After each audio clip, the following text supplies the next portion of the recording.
Greetings everyone, welcome to my channel Monica Singh Tutorials जिसमें कि आज हम फुटप्रिंट्स विदाउट फीट का चैप्टर नंबर 9 करेंगे दैट इज़ भोली। फर्स्ट पार्ट इसका हम ऑलरेडी कंप्लीट कर चुके हैं और फर्स्ट पार्ट में हमने यही पढ़ा है कि जो भोली है वो एक नेग्लेक्टेड चाइल्ड है क्योंकि जब वो 10 महीने की थी तो वो बेड पर से गिर गई थी, उसका कुछ पार्ट जो था ब्रेन का वो डैमेज हो गया था। उसके बाद जब वो 2 साल की हुई तो उसको स्मॉल पॉक्स हो गया था जिसकी वजह से वो बहुत ज़्यादा अगली दिखने लगी थी। Right, that was the only reason. यही एक रीज़न था जिसकी वजह से जो उसके पेरेंट्स थे उसने उसको स्कूल में भेज दिया था। और यहाँ तक हम रीड कर चुके हैं, so let's read it further. इसको आगे रीड करते हैं। But before you read you have to read these questions and try to find out the answers. ये क्वेश्चंस आपको रीड करने हैं और उनके आंसर्स फाइंड आउट करने की कोशिश करना है। वाई डू भोली पेरेंट्स एक्सेप्ट बिशंबर्स मैरिज प्रपोजल? जो भोली के पेरेंट्स हैं उन्होंने बिशंबर के मैरिज प्रपोजल को क्यों एक्सेप्ट कर लिया था? Why does the marriage not take place? और जो शादी थी वो क्यों नहीं हो पाई थी? राइट, दस द ईयर पास्ट। इस तरीके से मतलब स्कूल जाते जाते कुछ साल बीत जाते हैं। The village become a small town. और जो वो गांव था वो एक छोटे से कस्बे में कन्वर्ट हो जाता है। The little primary school become a high school. जो लिटिल प्राइमरी स्कूल था 5th क्लास तक का, अब वो किस में कन्वर्ट हो गया था? हाई स्कूल में, 10th क्लास तक का स्कूल हो गया था। There were now a cinema under a tin shed. अब सिनेमा भी ओपन हो गया था वहाँ पर, means kind of theatre, tin shed के नीचे। And a cotton ginning mill. Ginning होता है मतलब जो कॉटन है उससे सीड्स को अलग करना। तो वो जो एक मिल थी कॉटन गिनिंग की वो भी वहाँ पर लग गई थी। The mail train began to stop at the railway station. और जो मेल ट्रेन थी, जो मालगाड़ी थी, वो भी अब रेलवे स्टेशन पे रुकना शुरू हो गई थी। One night after dinner Ramlal said to his wife, then shall I accept Bishambar's proposal. एक रात डिनर के बाद जो रामलाल है अपनी वाइफ के साथ वाइफ को कहता है कि क्या मतलब फिर हमें बिशंबर का जो प्रपोजल है उसको एक्सेप्ट कर लेना चाहिए। Yes certainly his wife said. तो उसकी वाइफ कहती है हाँ पक्का ही कर लेना चाहिए। Bholi will be lucky to get such a well to do bridegroom. कि जो भोली है वो लकी होगी कि उसको अच्छा मतलब खासा कमाने वाला जो दूल्हा है वो मिल रहा है। Well to do bridegroom का मतलब है अच्छा खासा कमाने वाला दूल्हा। A big shop, a house of his own, and I hear several thousand in the bank. वो बताती कि उसकी बड़ी दुकान है, अपना घर है, और मैंने सुना है कि उसके जो बैंक अकाउंट है उसमें बहुत सारे हज़ार रुपए भी डिपॉजिट है। तो मतलब काफ़ी अच्छा खासा वो कमाता है और काफ़ी वेल टू डू फैमिली से बिलोंग करता है। Moreover he is not asking for any dowry. और उसके मतलब सबसे ज़्यादा जो अच्छी बात है कि वो दहेज भी नहीं मांग रहा है। That's right but is not so young you know. वो कहता है ये तो ठीक है लेकिन वो इतना यंग नहीं है, तुम जानती हो। Almost the same age as I am. मतलब वो ऑलमोस्ट सेम एज का है जितने की मेरी एज है, यानी कि वो रामलाल की एज का है, उसके फादर भोली के फादर की एज का है। And he also limps. Limps means लंगड़ा कर चलना, और वो लंगड़ा कर भी चलता है। Moreover the children from his first wife are quite grown up. और उससे के अलावा जो उसके बच्चे हैं पहली वाइफ से वो भी काफ़ी बड़े हो चुके हैं। यानी कि जो बिशंबर है उसके बच्चे भी काफ़ी बड़े बड़े हो चुके हैं। तो मतलब उसको इस कंडीशन में जो उसका शादी का प्रपोजल आया है, प्रस्ताव आया है, उसको एक्सेप्ट करना चाहिए नहीं। So what does it matter, has wife replied. तो जो उसकी वाइफ है वो जवाब देती है तो क्या हो गया, मतलब इससे क्या फ़र्क पड़ता है? 45 और 50, it is no great age for a man. तो वो कहती है कि मतलब 40 साल का हो गया, 45 45 साल का हो गया, या फिर ज़्यादा से ज़्यादा 50 साल का हो गया, इससे ज़्यादा तो नहीं है मतलब। और जो आदमी है उसके लिए ये बहुत ज़्यादा बड़ी एज भी नहीं होती है, मतलब कोई ज़्यादा एज नहीं है for a man. We are lucky that he is from another village and does not know about her poke marks and her lack of sense. अब वो उसको कहती है कि मतलब हम किस्मत वाले हैं कि वो दूसरे गांव से बिलोंग करता है और उसको जो भोली है उसके पोक मार्क्स के बारे में नहीं पता, उसके जो निशान है फुंसियों के फेस के ऊपर उसके बारे में नहीं पता। और ना ही वो ये जानता है कि वो लैक ऑफ सेंस मतलब वो कम इंटेलिजेंट है। If we don't accept this proposal she may remain unmarried all her life. तो वो उसको कहती है अगर हम ये प्रपोजल, ये प्रस्ताव एक्सेप्ट नहीं करेंगे तो शायद वो अपनी पूरी लाइफ जो है वो अनमैरिड रह जाएगी, बिना शादी किए ही रह जाएगी। Yes but I wonder what भोली विल से। तो रामलाल कहता है हाँ लेकिन मैं सोचता हूँ कि मतलब कि भोली क्या कहेगी इस बारे में, मतलब वो क्या कहती है। What will that witless one say, she is like a dumb cow. तो वो जो उसकी मदर है वो कहती है कि मतलब विटलेस मतलब उसके अंदर कोई भी इंटेलिजेंस नहीं है, वो एक बेवकूफ़ लड़की है, वो क्या कहेगी, वो तो एक बिल्कुल डम्प काउ की तरह है, वो बिल्कुल एक बेवकूफ़ गाय की तरह है। Maybe you are right muttered Ramlal. तो जो रामलाल है वो धीरे धीरे बुदबुदाते हुए कहता है कि शायद तुम ठीक कह रही हो। In the other corner of the courtyard, Bholi lay awake on her cot, listening to her parents' whispered conversation. दूसरी तरफ कॉर्नर में जो आंगन के कॉर्नर में भोली सो रही थी, मतलब वो अभी भी जाग रही थी, लेटी हुई थी लेकिन वो जाग रही थी और अपनी जो पेरेंट्स की ये जो बातचीत है उनको सुन रही थी। Bishambar Nath was a well to do grocer. जो बिशंबर नाथ है वो अच्छा खासा कमाने वाला एक ग्रॉसर है।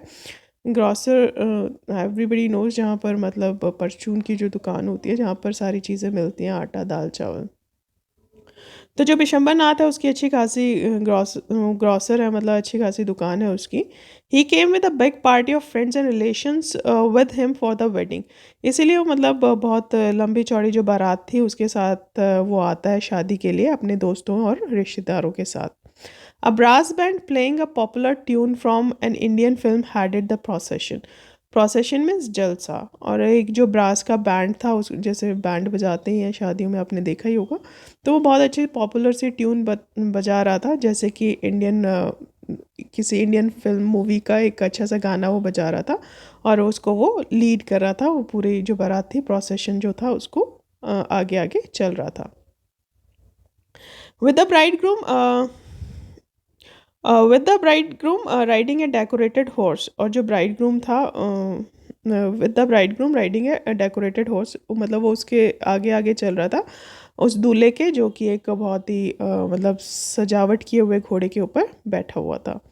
Ramlal was overjoyed to see such pomp and splendour. जो रामलाल था वो बहुत खुश हो जाता है इतना पॉम्प अप देख के, इतना दिखावा देख के, इतनी भव्यता देख के। स्प्लेंडर मीन्स भव्यता देख कर वो बहुत ज़्यादा खुश हो जाता है। He had never dreamed that his fourth daughter would have such A grand wedding. उसने कभी सपने में भी नहीं सोचा था कि उसकी जो चौथी नंबर की बेटी है उसकी इतनी ग्रैंड वेडिंग होगी, इतनी मतलब अच्छे से शादी होगी। Bholi's elder sisters who had come for the occasion were envious of her luck. और जो भोले की बड़ी बहनें थी, मतलब जो कि शादी में आई थी, शादी को अटेंड करने के लिए, वो जेलस फील कर रही थी कि उसकी किस्मत से वो जल रही थी। Envious means feeling jealous. When the auspicious moment came, the priest said, "Bring the bride." और जब वो ऑस्पिशियस मोमेंट आया शादी का, तो जो प्रीस्ट था, जो पुजारी था, उसने कहा कि ब्राइड को ले आओ, दुल्हन को ले आओ।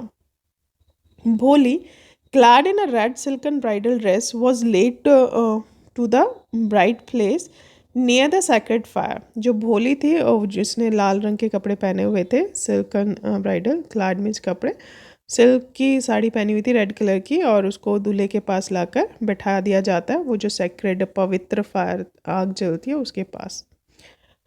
Garland the bride, one of his friends prompted Bishambar Nath. जो बिशंबर नाथ का एक दोस्त होता है वो उसको प्रॉम्प्ट करता है, उकसाते हुए कहता है कि मतलब जो दुल्हन है उसको हार पहना दो। The bride groom lifted the garland of yellow marigold. A woman slipped back the silken well from the bride's face.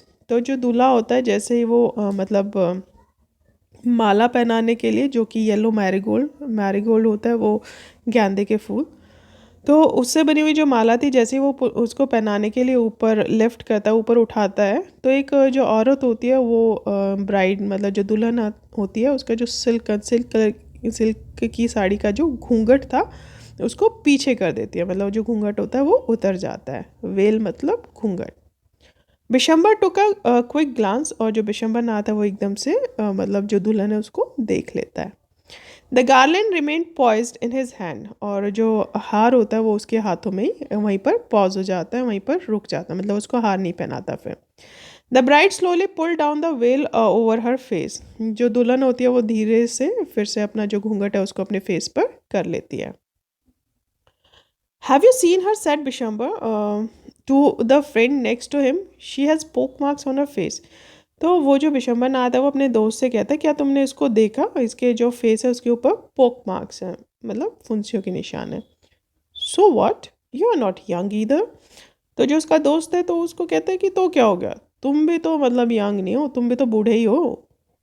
May be, but if I am to marry her father must give me 5,000 rupees. लेकिन जो विशंबरनाथ होता है वो बहुत greedy होता है, तो वो कहता है कि शायद मतलब मैं बूढ़ा हूँ, लेकिन अगर मैं इससे शादी करूँगा तो इसके फादर को मुझे 5,000 रुपये देने होंगे। उस टाइम पे जो 5,000 रुपीज़ थी उनकी काफ़ी वैल्यू होती थी।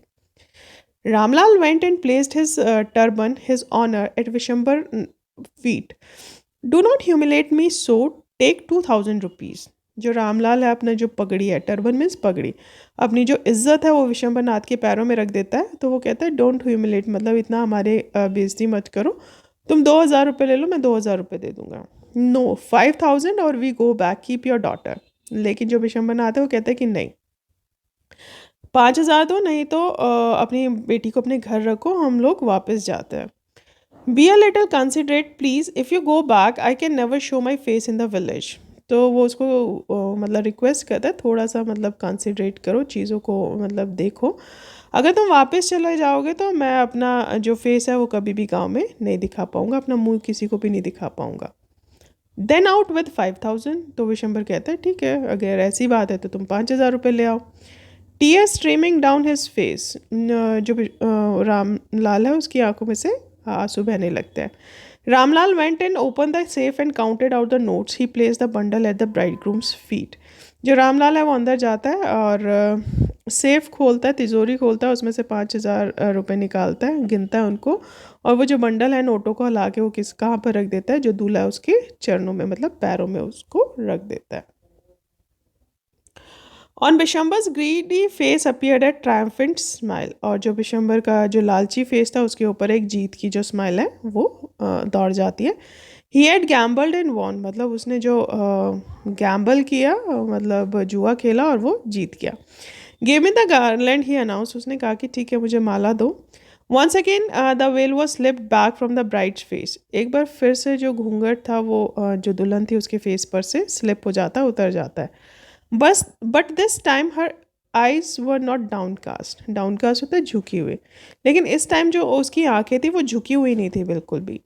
शी वॉज लुकिंग अप, वो ऊपर देख रही थी, looking straight at her prospective husband, वो बिल्कुल सीधा देख रही थी। प्रोस्पेक्टिव मीन्स होने वाले, अपने होने वाले पति की तरफ वो सीधा नज़रों से देख रही थी, उसकी आंखें झुकी हुई नहीं थी। And in her eyes there was neither anger nor hate, उसकी आंखों में ना तो गुस्सा था और ना ही नफरत थी। ओनली कोल्ड कंटेम्प्ट, सिर्फ एक मतलब ठंडी सी शांति थी, मतलब कंटेम्प्ट होता है सेटिस्फैक्शन, संतुष्टि थी। Bishambar raised the garland to place it round the bride's neck, जो बिशंबर है वो माला को उठाता है ताकि वो दुल्हन की गर्दन में डाल सके। But before he could do so, Bholi's hand struck out like a streak of lightning, लेकिन इससे पहले कि वो ऐसा कर पाता, जो भोली का हाथ था वो एकदम से बाहर निकलता है, स्ट्राइक करता है, और बिल्कुल वैसे जैसे कि बिजली की जो लाइनें आपको दिखती है ना, स्ट्रीक होता है लकीर, लाइटनिंग मीन्स बिजली, बिजली जैसे कड़कती है तो वो एक लाइन से आ जाती है, तो उसी स्पीड से जो उसका हाथ है वो एकदम से स्ट्राइक करता है, और जो गार्लैंड है, and the garland was flung into the fire, और जो हार है वो मतलब कहाँ पर गिर जाता है, आग में जाकर गिर जाता है, ठीक है, हवन कुंड में जाकर गिर जाता है। She got up and through away the well, वो खड़ी हो जाती है और अपना जो घूंघट है उसको उठा देती है। पिताजी, said Bholi in a clear, loud voice, and her father, mother, sister, brother, relations, and neighbors were startled to hear her speak without even a slightest stammer. तो वो कहते पिताजी, भोली इतने साफ शब्दों में बोल रही होती है, इतनी ऊंची आवाज़ में बोलती है, और उसके जो पिता है, फादर है, मदर है, सिस्टर और जो बाकी रिलेशंस और पड़ोसी हैं, वही देखकर चौंक जाते हैं। स्टार्टल मीन्स हैरान हो जाते हैं, और उसको इतना क्लियरली बोलते देखकर, और वो बिल्कुल भी हकला नहीं रही थी, उसकी जो आवाज़ थी उसमें थोड़ी सी भी हकलाहट नहीं थी। तो ये देखकर वो सारे हैरान हो जाते हैं। पिताजी, take back your money, I am not going to marry this man. उसको कहते हैं पिताजी आप अपने पैसे वापस ले लीजिए, मैं इस आदमी से शादी नहीं करने वाली हूँ, मतलब वो शादी करने से मना कर देती है। रामलाल वॉज थंडरस्ट्रक, अब जो रामलाल थे वो बहुत ज़्यादा सरप्राइज हो जाते हैं। The guest began to whisper, और जो गेस्ट थे मतलब जो वहाँ पर मेहमान आए हुए थे वो आपस में फुसफुसाने लगते हैं। सो शेमलेस, सो अगली एंड सो शेमलेस, वो कहते हैं बिल्कुल भी मतलब शर्म नहीं है, शर्म नाम की कोई भी बात ही नहीं है। कितनी शेमलेस है, कितनी बदसूरत है और कितनी शेमलेस है। Bholi, are you crazy shouted Ramlal. जो रामलाल है वो चिल्लाते हुए कहते हैं, क्या तुम पागल हो गई हो? You want to disgrace your family, have you regard for our इज्जत। तो क्या कहते हैं कि क्या तुम अपनी फैमिली को मतलब बेइज्जत करना चाहती हो? क्या तुम्हें हमारी इज्जत का थोड़ा सा भी ध्यान नहीं है? For the sake of your इज्जत said Bholi, I was willing to marry this lame old man. तो वो कहती है कि मतलब आपकी इज्जत के लिए ही मैं इस लंगड़े आदमी से शादी करने के लिए तैयार थी, लंगड़े और बूढ़े आदमी से। But I will not have such a mean greedy and contemptible coward as my husband. Contemptible होता है मतलब घिनौना। वो कहते हैं लेकिन मतलब मेरा जो हस्बैंड है वो इतना लालची और घिनौना नहीं हो सकता, और इतना कॉवर्ड मतलब डरपोक आदमी मेरा हस्बैंड नहीं हो सकता। आई वॉन्ट कहते कि मैं नहीं करूँगी, नहीं करूँगी, नहीं करूँगी। What a shameless girl, we all thought she was a harmless dumb cow. तो सब बातें करते हैं, वो कहते हैं कि हाँ कितनी शेमलेस लड़की है, मतलब कितनी शर्म नहीं है इस लड़की को थोड़ी सी भी। और हम सोचते थे कि मतलब ये हार्मलेस है, किसी को भी नुकसान नहीं पहुंचा सकती है, और कितनी डम्प काव है, मतलब एकदम बेवकूफ़ गाय की तरह है। भोली टर्न वायलेंटली, जो भोली है वो बहुत गुस्से में मुड़ती है ऑन द ओल्ड वुमन, वो जो बूढ़ी औरत जिसने ये कहा था उसकी तरफ। Yes aunty, you are right, you all thought I was a dumb driven खाओ। तो कहती है हाँ आंटी, ये तुम बिल्कुल ठीक कह रही हो, तुम सब सोचते थे कि मैं एक डम्ब गाय हूँ जिसको कोई भी मतलब अपनी मर्जी से मतलब चला सकता है। That's why you wanted to hand me over to this heartless creature. इसलिए तुम सब चाहते थे कि मतलब मैं ये जो हार्टलेस आदमी जिसके अंदर दिल ही नहीं है, इसलिए तुम मुझे ऐसे आदमी को हैंड ओवर करना चाहते थे, ऐसे आदमी के हाथ में मेरा हाथ देना चाहते थे। But now the dumb cow the stammering fool is speaking. लेकिन अब ये जो बेवकूफ़ गाय है, जो हकलाने वाली बेवकूफ़ लड़की है, वो बोलने लगी है। Do you want to hear more, क्या तुम और सुनना चाहती हो? Bishambar Nath the grocer started to go back with his party. जो बिशंबर नाथ ग्रॉसर था वो अपने जो बारात है उसके साथ वापस जाने लगता है। The confused bandsman thought this was the end of the ceremony and struck up a closing song. और जो बैंड वाले थे उनको समझ में ही नहीं आ रहा था कि क्या हो रहा था, वो थोड़ा सा कन्फ्यूज़ हो गए थे, और उन्होंने जो क्लोजिंग सेरेमनी वाला जो गाना था वो बजाना शुरू कर दिया।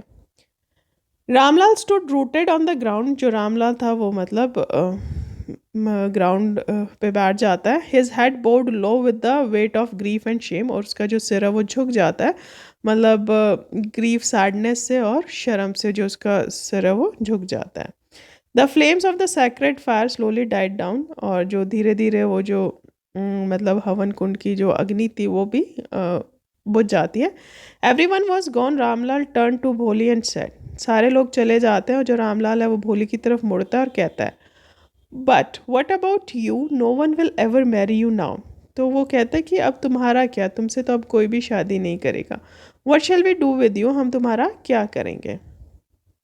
And Sulekha said in a voice that was calm and steady. और जो सुलेखा थी वो मतलब बहुत ही सूदिंग वॉइस में, मतलब शांति वाले भाव से वो धीरे से कहती है मतलब डोंट यू वरी पिताजी, in your old age I will serve you and mother and I will teach in the same school where I learn so much. वो कहती है कि आपको मतलब चिंता करने की ज़रूरत नहीं है पिताजी, आपकी बूढ़े जब आप बूढ़े हो जाएंगे तो मैं आपकी सेवा करूँगी, माँ की सेवा करूँगी, और मैं उसी स्कूल में पढ़ाना शुरू कर दूँगी जहाँ से कि मैंने ये सब कुछ सीखा है। Isn't that right ma'am? तो वो अपनी मैम से पूछती है क्या ये ठीक नहीं होगा ma'am? The teacher had all long stood in a corner watching the drama. जो टीचर होती है उसकी वो काफ़ी टाइम से कॉर्नर में खड़ी होकर ये सारा जो ड्रामा था उसको देख रही होती है। येस भोली ऑफ कोर्स, वो कहती है हाँ भोली बिल्कुल, क्यों नहीं। शी रिप्लाइड, वो रिप्लाई करती है। And in her smiling eyes was the light of a deep satisfaction. और उसकी जो स्माइलिंग आइज थी उसकी टीचर की, उसमें एक तरह का जो संतुष्टि थी, सेटिस्फैक्शन था, वो दिखाई दे रहा था। That an artist feels when contemplating the completion of her masterpiece. वो बिल्कुल वैसे ही सेटिस्फैक्शन था जैसे कि कोई भी जो आर्टिस्ट है वो तब फील करता है जब वो अपना एक मास्टरपीस जो है उसको बना लेता है। मास्टरपीस आई थिंक सबसे अति उत्तम जो रचना होती है उसको मास्टरपीस बोला जाता है। तो जो उसकी टीचर वो भी ऐसे फील करती कि उसने जो अपना मास्टरपीस है उसको तैयार कर लिया और इसीलिए उसकी आंखों में जो एक वो स्माइल दिखाई देती है. तो she was happy that Bholi has taken such a good decision.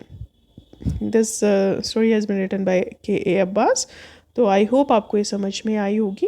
And बहुत इजी चैप्टर है और बहुत ही सिंपल सा मैसेज जो है ये देती है that if we stop sacrificing, if we stop doing the sacrifice, or we stop doing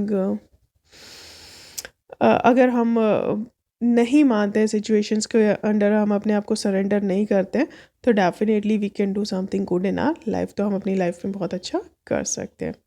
so that's all for today. आज के लिए हम इतना ही करेंगे. अगर आपको कोई प्रॉब्लम है तो आप कमेंट सेक्शन में कमेंट करके पूछ सकते हैं. And thanks for watching and have a nice day ahead. Thanks a lot.